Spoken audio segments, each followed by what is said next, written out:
Stage पर हमारे दरमियान मौजूद हैं हाजी मोहम्मद ऐवान साहब, उम्मीदवार NA-17 एबटाबाद। खुश आमदीद कहते हैं मलक मोहम्मद अरशद ऐवान साहब, उम्मीदवार PK-45, और मलक मोहब्बत साहब, उम्मीदवार NA-17 एबटाबाद। दोनों उम्मीदवारों को, शहर के उम्मीदवारों को, दोनों शहरों को हम अपने पंडाल में आमद पर खुश आमदीद कहते हैं। Welcome welcome welcome. दोनों शहरों को खुश आमदीद कहते हैं। देखो देखो कौन आया, देखो देखो कौन आया। बोलो करचो जवान, हाजी मोहम्मद जवान, हाजी मोहम्मद जवान, मेरी आन मेरी शान। ओ बोलो ना यार, आवाज दे आवे। मेरी आन मेरी शान।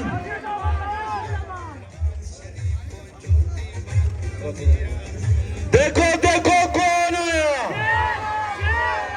बोलो करचो जवान, हाजी मोहम्मद जवान।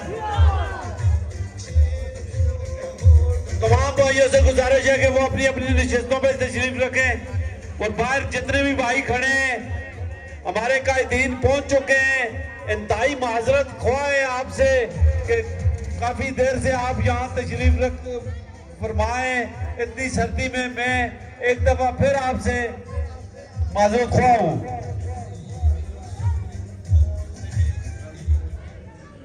खुश आमदीद कहते हैं अपने मेहमानों को, अपने उम्मीदवारान को, और प्रोग्राम में शिरकत करने वाले तमाम दोस्तों भाइयों को वेलकम कहते हैं, शुक्रिया कहते हैं। मैं जावेद आरफ साहब, चेयरमैन हज़ारा वेलफेयर को भी अपने दोस्तों के हमरा यहाँ आमद पर खुश आमदीद कहता हूँ। सब नशिस्तों पर तशरीफ़ रखें, बराए मेहरबानी नशिस्तों पर तशरीफ़ रखें ताकि एक डिसिप्लिन से जो बात सुनी जा सके, समझी जा सके। तमाम भाइयों से गुजारिश है तशरीफ़ रखें। तो प्रोग्राम को आगे बढ़ाते हैं, क्योंकि इसके बाद हमारे उम्मीदवारों के मज़ीद प्रोग्रामात भी हैं, वहाँ भी वक्त दिया हुआ है, वहाँ भी हाज़िर होना है। तो हाजी मोहम्मद ऐवान साहब ने ये हुक्म दिया है कि उनको जो है वो खिताब के लिए यहाँ पे स्टेज पे दावत दी जाए, क्योंकि उनकी आगे एक जो है वो कमिटमेंट है। वहाँ वो पहले ही लेट हो चुके हैं, उन्होंने वहाँ उस प्रोग्राम में पहुँचना है, लोग इंतज़ार कर रहे हैं। तो मैं दावत देता हूँ हाजी मोहम्मद ऐवान साहब, उम्मीदवार NA-17 एबटाबाद, पाकिस्तान मुस्लिम लीग और इंतखाबी निशान शहर। खुश आमदीद कहें हाजी मोहम्मद ऐवान साहब। हाजी मलक मोहम्मद जवान, हाजी मलक मोहम्मद जवान, हमारी आन हमारी शान। औज़ु बिल्लाहि मिनश शैतानिर रजीम, बिस्मिल्लाहिर रहमानिर रहीम। स्टेज पे बैठे नहायती काबिल एहतराम मेरे भाई हल्का PK-45 मलक मोहम्मद अरशद ऐवान साहब, उनके साथ बैठे हमारे भाई मलक नुमान साहब, और हमारे बुजुर्ग भाई जुल्फ़िकार अली भुट्टो गुजर साहब, और मलक शफीक साहब, हमारे ज़िली सदर जनाब, हमारे डिवीजनल सदर जनरल सेक्रेटरी जनाब सुहेल अंजम साहब, दीगर मेरे तमाम दोस्तों, भाइयों, बच्चों, अस्सलाम वालेकुम। मैं आपसे नहायत ही शर्मिंदा हूँ कि आप लोग इतनी देर से यहाँ सर्दी में बैठे हुए हैं, हमारी इंतज़ार कर रहे हैं। लेकिन मेरे भाइयों, दोस्तों, बच्चों, आज आपका यहाँ बैठना अगर हमारे मुल्क की मुफाद में है तो ये बैठना बेकार नहीं है। आज हम जो यहाँ बैठे हैं, हमने अपने मुल्क की तकदीर के फैसले करने हैं, हमने अपने बच्चों के मुस्तकबिल के फैसले करने हैं। हमने ये आज सोचना है कि ऐसा कौन सा बंदा है जो इस मुल्क की भाग दौड़ संभाल सकता है, ऐसा कौन सा बंदा है जिसने इस मुल्क की भाग दौड़ संभाली हो, ऐसा कौन सा बंदा है जिसने इस मुल्क को तरक्की की राह पर गमजन किया हो। आप बड़े बाशऊर, बड़े पढ़े लिखे, हमारे बड़े अक्लमंद भाई यहाँ बैठे हैं, तो मुझे इस बात पर पक्का यकीन है कि हमने बहुत कुछ खो दिया है, बहुत कुछ खो दिया है। और आज हम इस बार जो फैसला करेंगे इंशाअल्लाह बड़ी सोच समझ के करेंगे। अब वो डुगडुगी बजाने वालों के पीछे नहीं भागेंगे। हमने इंशाअल्लाह अपनी मुल्क की तकदीर का फैसला करना है, अपने बच्चों के मुस्तकबिल का फैसला करना है। हमने गरीब अवाम का फैसला करना है। हमारी गरीब अवाम जो आज रोटी की मुताज हो गई है, ये पिछले 5 साल की हुकूमत में जो हुआ वो हमारी अपनी गलतियां है मेरे दोस्तों बुजुर्गों, वो हमारी गलतियों का नतीजा है। हमने इन्हें इलेक्ट करके आगे भेजा था, फिर क्या हुआ, फिर हम 5 साल तक देखते रहे। और आज भी मेरे कुछ लोग सिर्फ लकीर पीट रहे हैं, सांप गुजर गया है, सिर्फ लकीर पीट रहे हैं। दोस्तों भाइयों बुजुर्गों, एक शख्स है ही नहीं, उसका नाम इस्तेमाल करके, वो पार्टी में नहीं है, उसका नाम इस्तेमाल करके आपको हमेशा ये लोग बेवकूफ बनाने की कोशिश करते हैं, लेकिन आप ऐसे नहीं है। आप माशाल्लाह बड़े समझदार, बड़े बाशाऊर लोग बैठे हैं। आपको ये पता है कि ये लोग जो आजाद खेतियां शेतियां लेके आए हुए हैं, ये आपके वोटों को इकट्ठा करके बाद में आपको जाकर बेचेंगे, और आपने अपनी मुल्क की सलामती का सौदा कभी नहीं करना। आज इस सर्दी में बैठने का सिला आपको जरूर मिलेगा अगर आपने सोच समझकर वोट का फैसला किया और मुल्क के मफाद के लिए वोट दिया, तो इंशाल्लाह आपका ये बैठना बेकार नहीं जाएगा। मैं अपने तमाम दोस्तों भाइयों का मशकूर हूँ। वक्त बहुत थोड़ा है, बातें बहुत है, लेकिन काम की बात एक ही है कि हम बहुत जल्द, अभी 2 दिन है, हमने फैसला करना है। फैसला कर लिया है हमने कि मियां मोहम्मद नवाज शरीफ इंशाअल्लाह इस मुल्क का वजीर आजम बनेगा।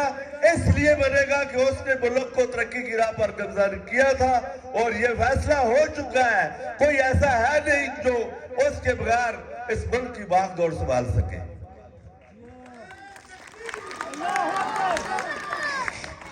तो इंशाअल्लाह मियां मोहम्मद नवाज शरीफ की हुकूमत आएगी, आपकी हुकूमत आएगी, अवामी हुकूमत आएगी, मेरे गरीब की हुकूमत आएगी, मेरे यतीम की हुकूमत आएगी, सस्ताई होगी, इंशाअल्लाह महंगाई का खात्मा होगा, मुल्क में खुशहाली आएगी, मेरा बच्चा खुशहाल होगा, और मेरा बूढ़ा खुशहाल होगा, और मेरा गरीब खुशहाल होगा। वाह वाह ला इलाहा इल्लल्लाह। अस्सलामु अलैकुम व रहमतुल्लाहि व बरकातहू।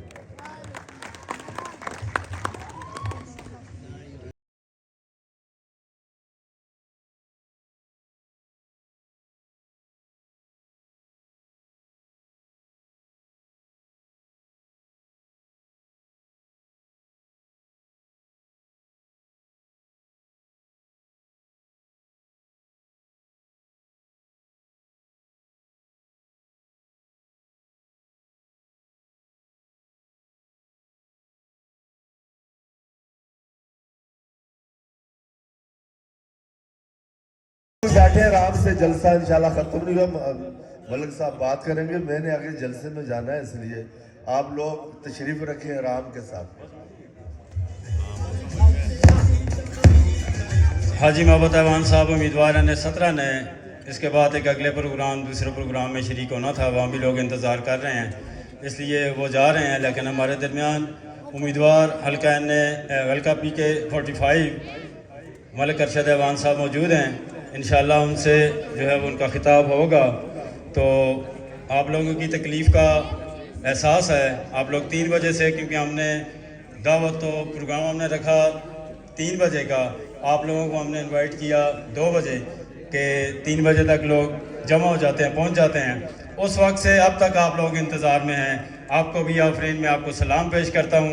इतनी शदीद सर्दी में आपने आग जलाने की कोशिश भी की, लेकिन वो कोई नहीं बन सकी बात।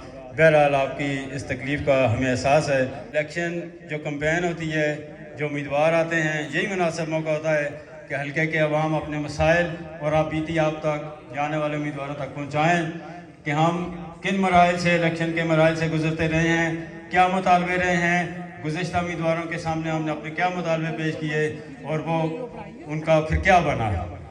वो मुतालबे ही रहे, वादे ही रहे, या वो इफा भी हुए। तो जनाब, मैं चूँकि आपका यहाँ नड़िया में उस सियासी वाले से ये पहला जो है वो जलसा है, आवाम से आपका जो है वो खिताब होगा। यहाँ आवाम में मौजूदगी आपकी सियासी तौर पर पहली दफ़ा है, تو میں یہ گزارش کہ آپ امیدوار بھی پہلی دفعہ ہیں اور انشاءاللہ پہلی دفعہ یہ آپ ہمیں یقین ہے آپ کا ماتھا بتا رہا ہے, آپ کا چہرہ بتا رہا ہے کہ انشاءاللہ کامیابی انشاءاللہ آپ کو ملے گی, ہم سب کو ملے گی. تو حضور والا مسائل جہاں بھی آپ جاتے ہیں آپ کا ذہنی طور پہ آپ تیار ہوتے ہیں کہ سب سے پہلے وہاں پہ لوگ اپنے مسائل پیش کریں گے. تو میں جلدی اپنے جو اہم چند مسائل ہیں میں پیش کروں گا. قبرستان کا مسئلہ جس طرح پورے ایبٹ آباد کا مسئلہ ہے اسی طرح ہمارا نڑیاں واٹ فائی کا بھی مسئلہ ہے. 20-25 سال نڑیاں کے لوگ قبرستان کے نام پر ووٹیں دیتے رہے ہیں اور مسئلہ پھر وہیں زیرو پہ ہے. جنازہ گاہ کے لیے 20 سال سے ووٹیں دیتے رہے ہیں, کمیونٹی سینٹر کے لیے یہی ہوتا رہا ہے. شہر کا دل ہے, یہاں اس میں وارڈ 5 میں کوئی گورنمنٹ پرائمری بوائز اسکول یا گرلز اسکول بچیوں کا کوئی پرائمری اسکول تک نہیں ہے, کوئی بیسک ہیلتھ سینٹر نہیں ہے جی, بچوں کا پلے گراؤنڈ نہیں ہے, جنازہ گاہ نہیں ہے, قبرستان کی جگہ نہیں ہے. مردہ بندہ فوت ہوتا ہے تو لوگ مردے کو چھوڑ کے قبر کی جگہ ڈھونڈنے لگ جاتے ہیں جی. کینٹ بورڈ میں چیٹ اجازت مرضی وہ چیٹ دیں گے تو ہم کھدائی شروع کریں گے, ورنہ وہاں بندہ پہنچ جاتا ہے کہ آپ یہاں قبر نہیں کر سکتے. میت گھر میں پڑی ہے, ہم کینٹ کے دفتر میں سفارشیں ڈھونڈتے ہیں کہ ہم نے ہماری میت پڑی ہے, دفنانا ہے. اس کے بعد جنازہ گاہ کا مسئلہ ہے جناب. برکی اسکول, اب نڑیاں کے لوگ پہلے ہمیشہ سے برکی اسکول میں جنازے ادا کرتے ہیں. پچھلے 10-12 سال سے 15 سال سے برکی اسکول میں جنازہ ادا کرنے کی جو ہے وہ نماز جنازہ کی اجازت نہیں ہے. وہاں پہ قبر کے مسئلہ اگر کسی طرح کوئی ارینج کر بھی لے, دوسرا مرحلہ اسے میت والے گھر کو لوائقین کو یہ پیش آتا ہے کہ آپ جنازہ کہاں پڑھیں گے. وہ جس کی اپروچ ہو سورس ہو اس کے لیے وہ برکی اسکول کا گیٹ کھل جاتا ہے, ورنہ جو ہے وہ گلی محلہ میں کوئی جگہ دیکھنی پڑتی ہے کہ جہاں نماز جنازہ ادا ہو. اس کے علاوہ جی میں جو چھوٹے موٹے مسائل ہیں, سیوریج ہے, اسٹریٹ لائٹس ہیں اور ہیں, باقی جو ہے وہ پرائمری اسکول ہے بچیوں کا کمیونٹی سینٹر حضرہ وغیرہ, وہ کوئی مسئلہ کوئی بھی وہ چیز موجود نہیں ہے. ہر بار جو امیدوار یہاں ہمارے یہاں آتے رہے ہیں الیکشن میں کمپین میں, وہ یہ کہتے ہیں کہ آپ کے مسائل ہمیں معلوم ہیں, ہمارے پاس لکھے ہیں, جگہ دیکھ لی ہے, وہ جگہ ہو رہی ہے, وہاں پہ فیصلہ کریں گے. یہ ٹین اور گزر گیا جی, جیسے تیسے ہوا جی, دوبارہ آئے جی ہمیں معلوم ہے جی کر رہے ہیں, یعنی اور اس دفعہ پھر وہی بات ہے جی, یعنی زیرو سے پھر شروع ہو چکا ہے مسئلہ جی. معلوم ہے, لکھا ہوا ہے, ڈائری میں ہے, کتاب میں ہے, جگہ دیکھ لیے, سلیکٹ کرتے ہیں جو مناسب ہوگی یہ ہوگا. وہ 20 سال بعد 25 سال بعد بھی وہی مسئلہ ہے جناب. یہ آپ کے گوش گزار کرنے تھے ہم نے اپنے مسائل, تو اس دفعہ انشاءاللہ لوگوں نے ظاہر ہے ہم لوگ 20-25 سال پہ وقوف بنے ہیں, تو انشاءاللہ اب جو ہے وہ عقل ٹھکانے آ جانی چاہیے اور انشاءاللہ جو ہے وہ تبدیلی وہ انشاءاللہ وہ آپ کے منتخب ہونے سے تبدیلی ہوگی. ابھی آخری خطاب جو ہے وہ تفصیل سے جناب محمد ارشد اعوان صاحب کا جو ہمارے امیدوار ہیں ان کا ہوگا, لیکن میں اس سے پہلے یہ عرض کرتا چلوں کہ آپ نے جنہیں ووٹ دینا ہے, جن کو ووٹ دینے ہم جا رہے ہیں, کسی ایک امید کے ساتھ اور ایک توقع اور یقین کے ساتھ, کیونکہ ان کی پروگرس ہماری اس پارٹی کی, اس جماعت کی, اس قائد کی پروگرس ہے ہمارے سامنے. ہم نے ووٹ پروگرس کو دینی ہے. ایسا نہ ہو کہ بات چلی تھی ریاست مدینہ سے, 50 لاکھ نوکریوں سے, 1 کروڑ گھروں سے, 360 ڈیموں سے, یہ انقلاب چلتا چلتا کہاں پہ ختم ہوا؟ نک دا کوکا. وہ انقلاب نک دے کوپے کے پہ وہ تبدیلی ختم ہو گئی. تو انشاءاللہ ہم لوگ جو ہیں وہ سب یہاں باشعور لوگ ہیں, انہیں احساس بھی ہے, اچھا برا جانتے ہیں. میں دعوت خطاب دیتا ہوں امیدوار PK 45 جناب ملک محمد ارشد اعوان صاحب کو کہ وہ آئیں اور حاضرین نڑیاں سے مخاطب ہیں.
औज़ुबिल्लाहिमिनश्शैतानिर्रजीम बिस्मिल्लाहिर्रहमानिर्रहीम। मेरे लड़ियां दे बुजुर्गों भराओ बरखुरदारो अस्सलाम वालेकुम। मैं पहले तो माजरत करसा इस ठंडा में तुसां इतना इंतज़ार करना पे क्योंकि आज साडा शेड्यूल बड़ा टाइट है। इस कुल बाद में 4 प्रोग्राम और करने ने। मैं 2018 में सियासत में आया और अल्हम्दुलिल्लाह पहली बार मेरे हल्के पी के 38 ने लोगों ने मेरे ते एक भरपूर एतमाद किया है और मैं 28,700 वोट 20 दिनों की कंपेन में दिता है। मैं उसको पहले कदे बलदियाती इलेक्शन भी नहीं लड़िया। हल्के साढ़े हम त्रुट के 4 यूनियन कौंसलां मेरिया टबान नाल आईयां ने, 5 अवैशियां नाल चली गई ने, 2 बकोट नाल चली गई ने और मेरी पार्टी ने मां PK 45 तो टिकट दिता है और अल्हम्दुलिल्लाह 12-14 दिन की कंपेन में मां मेरे हल्के ने बहुत इज्जत बहुत प्यार दी। मैं समझना कि तनावल ने लोगों को भी ज़्यादा मां इज्जत प्यार ये देसन है और इन्हें दिता है। मैं तो साड़ा इस सर्दी में तुसां ज़्यादा भालना मुनासिब न समझदा, कोई तकरीर न करता, 2-4 गल्लां थोड़े नाल करसां। जिथे तानी कब्रिस्तान का मसला है वो पूरे अब्टाबाद का मसला है, मैं समझना पूरे PK 45 का मसला है, ग्रामां का भी मसला है, शहर का भी मसला है। मैं अगर अल्लाह ने मौका दिता तो सब भरावां बुजुर्गां मेरे ते अगर एतमाद किया हल्के दे लोकां तो इंशाअल्लाह मैं ये मसला 2024 में अल्लाह की मेहरबानी नाल हल करसां और अगले 50 साल इस हल्के इंशाअल्लाह कब्रिस्तान का प्रॉब्लम ना हो सके। बाकी काम भी तो साडा हक बनता है। इस कोलों पहले भी इतने लोग कैंडीडेट टिक रहे ने, मतलब अच्छा अहदों के वजीर भी रहे ने, स्पीकर साहब भी छड़े रहे ने, तो उन्होंने हक बनता है जरा वो काम करना। लेकिन जोड़े भी काम रह गए ने जोड़े तो साढ़े जरूरियात ने इंशाअल्लाह मैं पूरे हल्के की, क्योंकि ज़ाहिर गल है जोड़े अगर इलेक्शन अलग अलग करसी जिसा तो पूरे हल्के के MB हो सा और अल्हम्दुलिल्लाह पूरे हल्के पे काम करसा और तुसा प्रायरिटी उत्ते करसा क्योंकि तुसा नाल मेरे दोहरे रिश्ते ने। मेरे अल्लाह ने चाहा तो पूरे हल्के के काम उसन तो साढ़े भी उसन सिर्फ इतना देखना है कि किहड़ा आदमी इस काबल है, तुसी वोट तुसा देना है, वोट आवाम देना है। और एक मैं समझना एक बहुत ही कीमती इमानत है कौम की जिसा असी बिल्कुल एक बड़ी मामूली चीज़ समझ के लोग चाह देने हैं, बरादरी पिछे चाह देने हैं, किसी गल्ला पिछे चाह देने हैं। ये देखो कि किहड़ा आदमी तो साढ़े कम आसी, किहड़ा आदमी थोड़े इससे कम कर रखता है, किहड़ा आदमी मतलब बेहतर है थोड़े इससे। मेरे को सारे बेहतर ने, लेकिन ये फैसला तुसा करना है, मेरे हल्के के लोग करना है। अगर मेरे हल्के के लोगों में पसंद किया फैसला मेरे हक पे किया तो 8 तारीख अगर मैं वोट देते तो 5 साल अल्लाह की मेहरबानी नाल तुसा मतलब कमे की किसी आखने की लोड़ ना पैसी, काम इंशाअल्लाह मैं कर सकता अल्लाह की मेहरबानी। और ये हक बनता है थोड़ा, पूरे हल्के का हक बनता है। तुसी अपना नुमाइंदा भेज दो, एक नुमाइंदा ऐसे ऐसे भेज दो कि थोड़े काम करे। दुआ मेरा है कि जोड़े साढ़े बच्चे बच्चियां इंशाअल्लाह पढ़े लिखे तो बेरोजगार ने उन्होंने नौकरियां थोड़ियां जड़ियां ने जोड़ा थोड़ा हक बनता होया इस हज़ारे का और मेरे PK 45 का जोड़ा हक बनता होया वो इंशाअल्लाह कोई आदमी बाहरों आके इतने नौकरी न कर सी, मेरे ही बच्चे मेरिया ही बच्चियां इतने नौकरी कर सकते इंशाअल्लाह। मैं तुम सारे भरावां को दिल से आखता है लंबियां गल्लां करा, तू सारियां गल्लां करा, लेकिन इस सीए पे तुसीं बैठे थे हो मैं थोड़े को इजाजत करसा और तुसाडा एक बारी फिर शुक्रिया अदा करसा। इसे जोश जज्बे नाल इंशाअल्लाह तुसीं 8 तारीख निकलियो, वोट पोल करियो तो इंशाअल्लाह ये जिम्मेवारी तुसां अगर मेरे हवाले की तो मैं इंशाअल्लाह इस दयानतदारी नाल इस अंजाम पासा इंशाअल्लाह। मेहरबानी।